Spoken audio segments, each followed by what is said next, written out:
here. So it's your boys, Gun Nation United. We're bringing you another video. Today we're talking about Yang's weapon from RWBY, and I'm joined with my co-host today, Leon. Say What hi to up? people, Leon. Unfortunately, Guns isn't here, uh, so that He's sucks, exper but Yeah, he's experiencing some technical issues at the moment. Hopefully, we'll get those sorted out. And yeah. we're hoping that everyone is staying safe and healthy during this time. It's unfortunately it is a tough time for all of us with COVID-19 around. Yes. Oh, you want to tell them what weapon we're going over with today?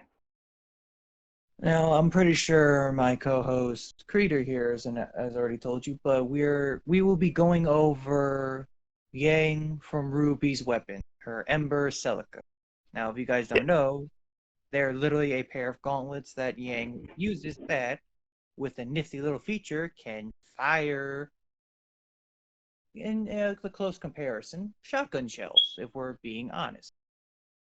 So, with that being said, if you saw last week's video, you should know the drill by now. So I'm going to go over what I found. Leon's going to go over what he found, and we'll kind of talk about it at the end. Bingo, being pop boom, yeah. So they are. I guess I'll go ahead and start, Leon, if that's cool. They Mhm. are a pair of, and this is coming straight from the fan wiki, just like last week's video. I will leave the links in the description below for you guys to check out. So they are a pair of dual ranged shot gauntlets, or DRSG for short. Again, never heard them called DRSG in the show, but that's what it says on the wiki page. So, which she is first seen wielding in the yellow trailer. After she lost her right arm, spoilers for anybody who watched it, but I'm pretty sure you've seen it if you watched this video. So anyway, so after she lost her right arm, uh, she received a robotic one with a shotgun installed to make up for the lost gauntlet. It later got upgraded in Volume 7, which she went to Atlas. So, talking a little bit about the weapon from the show, uh, it appears to be a pair of bracelets at first, but when activated, they cover Yang's hands and forearms and the gauntlets, activating as arm guards.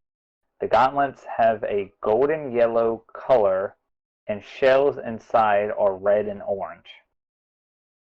Inside are chambers that holster a magazine that consists of 12 shells, giving the weapon 24 shots in total when both gauntlets are fully loaded.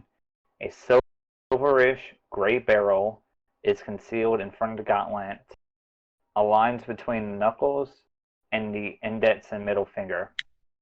The gauntlet's offensive function is rooted in creating pulse of raw kinetic energy.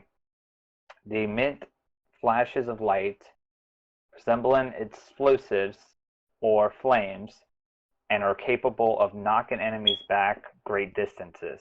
However, they either have a solid trajectory or the projections explode in contact with another surface. The red shells most likely explode on contact, as seen from the show. This is supported by the fact that the enemies are knocked back but lack exit or entry wounds, which would characterize of being shot with a solid object. Of course, lack of injuries are also due to the use of aura. They are incredibly powerful, as a single punch from Yang knocked an entire dance floor outwards in a wave-like quake motion, knocking multiple foes off their feet with ease, similar to RWBY's Crescent Rose, which we covered last week. Make sure you check out that video. Yang uses her weapon for both attack and mobile, punching enemies and firing shells at them, or using the recoil for the explosions to pose herself great distances. It is recharged by making punching motions, allowing for ease and being in combat. Its recoil loads and prepares the next shot. After it was upgraded, so after she arrived at Atlas, she upgraded it along with her prosthetic arm, giving them the ability to plant several small sticky grenades to a target that can be detonated by Yang. These explosions are shown to be powerful enough to kill Mego Lashin. So that's a little bit about the weapon. I mean, it's just as I said. It's pretty much a bracelet that has gunpowder in it, and when she hits it, it activates as a device that explodes. Again, that's why there's no entry or exit wounds. It acts almost, like I said, as gunpowder built in, and when she punches something, that acts as the explosion that would happen in a real gun. Kind of like when you think of a gun and the firing pin is hitting the back of that bullet and it's flowing that bullet outward. Think of it like that. So that's pretty much from the show. As far as the show goes, as you saw in the opening clip, she can move around with it. She hits things with it. They go flying. She can add grenades to it. It's pretty much a bracelet with gunpowder in it. When she hits it, it explodes on impact. They go flying back. She gets the upper advantage as far as distance goes. Do you have anything else to add on that, Leon? I mean, I think it's pretty self-explanatory as far as the anime goes. If you've watched it, you kind of know how it works. Pretty much, but now we get into, if you don't mind me adding this part, Creator, now we get into real world basis. Like, would it actually be possible for this type of weapon to be made and used in real world applications? Now, if I'm being honest, maybe not. Because like my partner in crime here has explained to you all, these gauntlets are able to deliver fire pretty powerful and pretty strong round. But of course in RWBY there's magic, of course. I'm just going to put it out there. But these gauntlets would have to be near indestructible with the amount of abuse that Yang puts through them. Don't you agree, Creator? I agree. I mean, now let me get your opinion on this, Leon. What about, first of all, do you think if a person had a bracelet, right, with gunpowder, that if she had it on her arm, just like Yang does in real life, with enough force, do you think it would be able to explode, for one? And two, do you think that if it did explode, wouldn't it take her hand off? How would you control that explosion? To answer your first question, I don't know if in real life, I mean, unless they were punching a metal wall and managed to skid it across, that might ignite the gunpowder, but going to actual history and real world locations, gunpowder has proven time and time again, you mishandle it in any way, you will pay a heavy price for it. So, And to answer your second question, yes, she is not careful, or whoever would wield this is not careful. They will be missing a few fingers, or at most, a whole hand. That is how deadly and lethal gunpowder is, in my Fair honest state, opinion. fair statement. I mean, think about a small explosion. I mean, think about explosives, right? Think about stuff like IEDs and stuff. Okay, that's some of those only have a little bit of gunpowder or a little bit of powder in there to make it explode. You know, and they And still and we cause impacts and stuff. So yeah, but we've seen just how lethal that much is. mhm. Just a little bit. Not to mention, of course, something like I mean, honestly, something like like what do you call it? The barrels, right? Like we take a barrel, fill it with explosives and gunpowders and stuff, fill it a couple of those up. That's enough to take down a building. Well, maybe not a You building, but blow up part of a building. Cause some serious damage. So I mean, this stuff is. It's It just dangerous depends in on my how opinion. you know. I think it could possibly be possible. I Now, mean, but like I said, I'm sorry to interrupt, but like I said, I agree with you. I agree with you, but in someone's hands who doesn't fully understand the lethality of it, that it's very dangerous. right.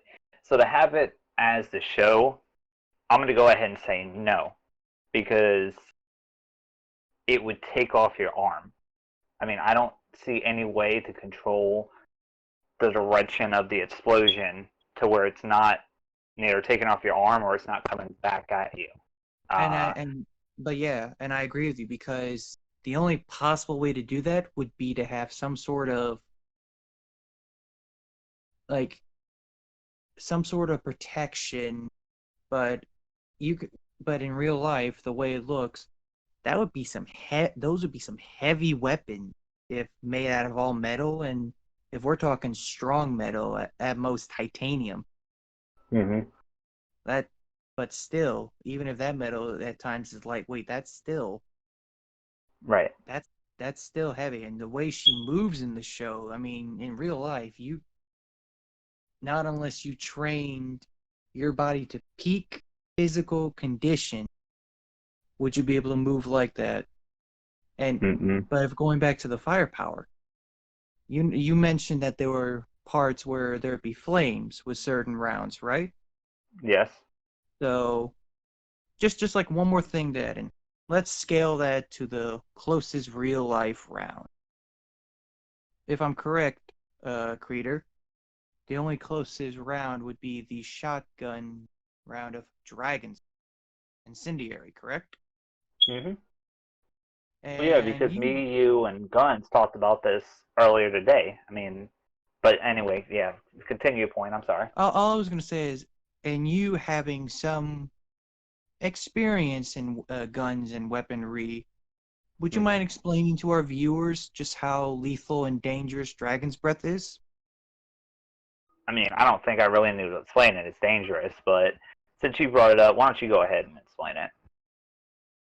To the viewers that are watching, what Dragon's Breath is a shotgun variant of an incendiary. Now, I'm pretty sure, or at least we're hoping you've watched enough videos to know what Dragon's Breath is, but pretty much what it is, like I said, it is an incendiary. Like a regular shotgun, you load it in. As soon as you pull the hammer back, it has gunpowder. It has,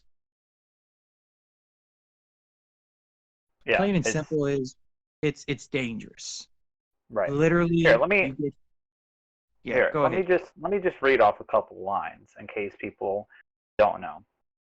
So it's pretty much in a nutshell. It's a special type of incendiary effect round for a 12 gauge, which is an 18.5 milliliter shotgun, and man, it just looking at it looks cool. But basically, when the round is fired, okay, it it sparks and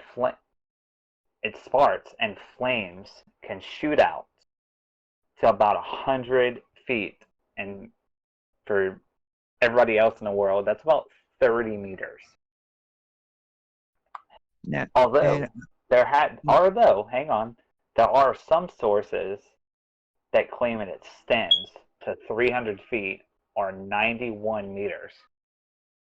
It's normally compound in a 12 gauge uh, shot shell, and the rounds are safe to fire out of an improved cylinder bore as well as a modified choke barrel, common in many shotguns.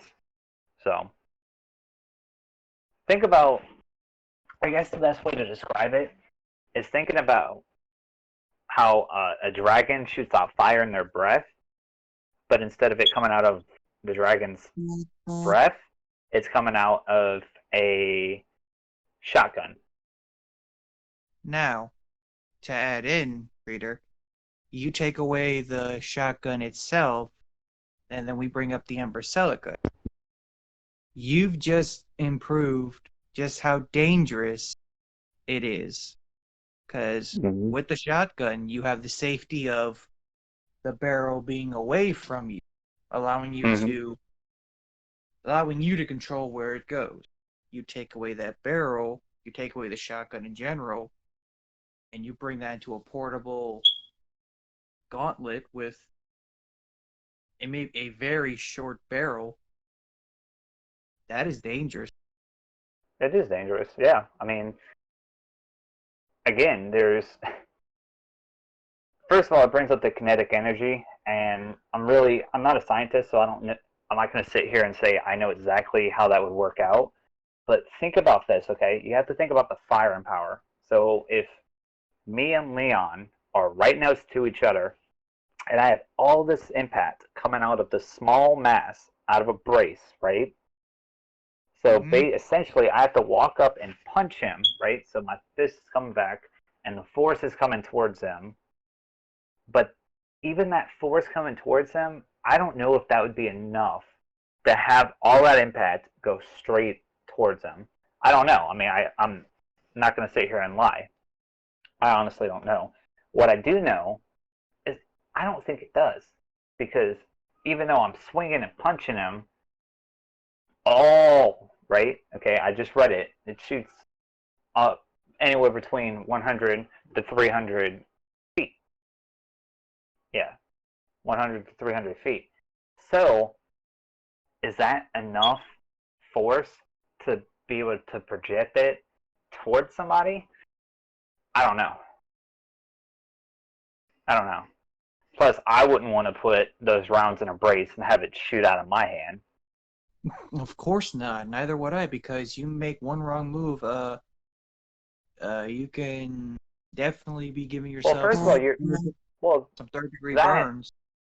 That and your hand is still in the way. You know what I mean? Like, it's a brace that attaches to your wrist, so your hand is still in front of it. So if that fire shoots out, it's still coming towards your hand. Unless you have little, like, I don't know, maybe if you have little holes, maybe the blasting pads. But even if you don't have it hitting your hand, that heat that's coming out is still going to get hot inside that little wristband and hurt, and burn your wrist. So yeah. So I mean, you would need some fireproof protection for your hands. Otherwise, just after maybe 4 or 5, hell, even less of those, you'd probably be yanking that thing off and checking to make sure your hand's not fucking melting and all. Ugh. But yeah. Right. But like we're saying, if we're being completely honest, no, there would be no possible real world way to make the weapon. Right now anyway, as far as this technology has gone and from my experience, no. No, it would not be possible. Even if it was, it'd be very dangerous. Yeah.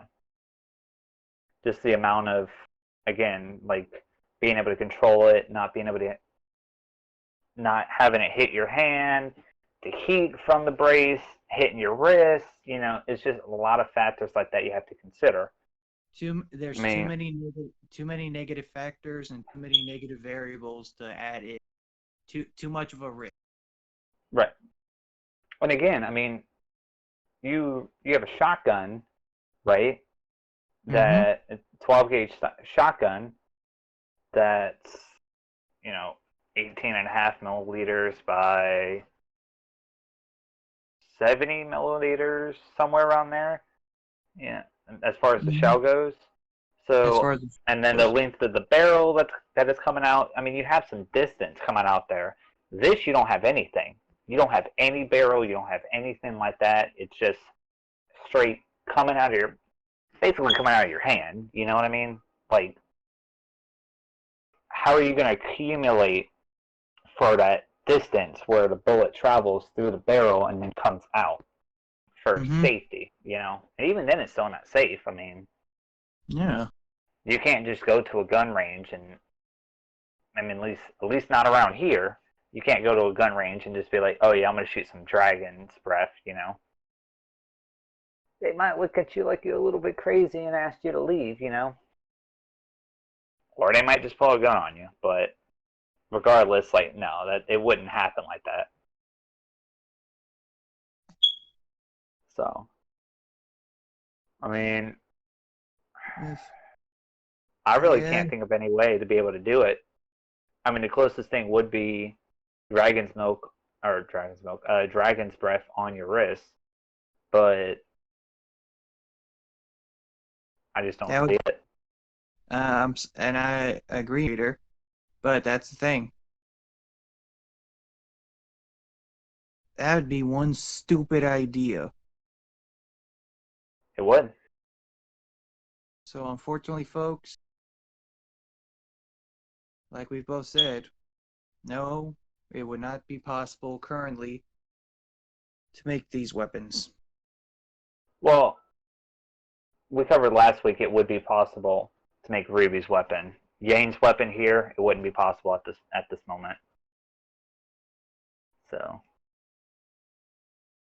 yeah. Well, do you have anything else to add, Leon? I mean, it was a pretty short and easy video. I mean, you Well, know. unfortunately, sometimes with certain weapons, the risk is greater than the reward, and unfortunately, with this, there's just too high of a risk. Not much of a, Mhm. not much worth a reward after. Yeah. So that's about So, it, Creeter. all right. Well, go ahead and do the outro again, Leon. I mean, pretty much I don't have anything else to add. So, All right. Well, if you enjoyed this video as well, smash that like button, and if you feel like maybe tuning in for a little more videos for whatever we see, hit the subscribe button to get notified of whenever we post. oh, hang on. Adding on to the outro. So we did RWBY's weapon last week. We're doing Yang's weapon this week. Should we tell them what video we're doing next week, which is not about weapons?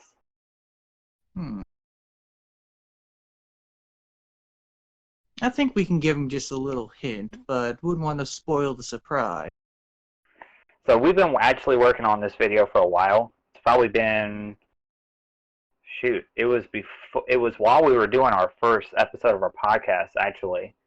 Does that sound about right, Leon? Yeah, it was while we were doing our podcast episode. So I can't wait for that. I can't wait for this one, man. Go ahead and do your thing, Leon. I might spoil it. I'm excited. All right. Well, like you said, if you're curious, all I'll say is tune in. Other than that, this has been your boys at Gun Nation. Keep that ammo dry. Keep your beer cold. We'll see you next. All right. Bye.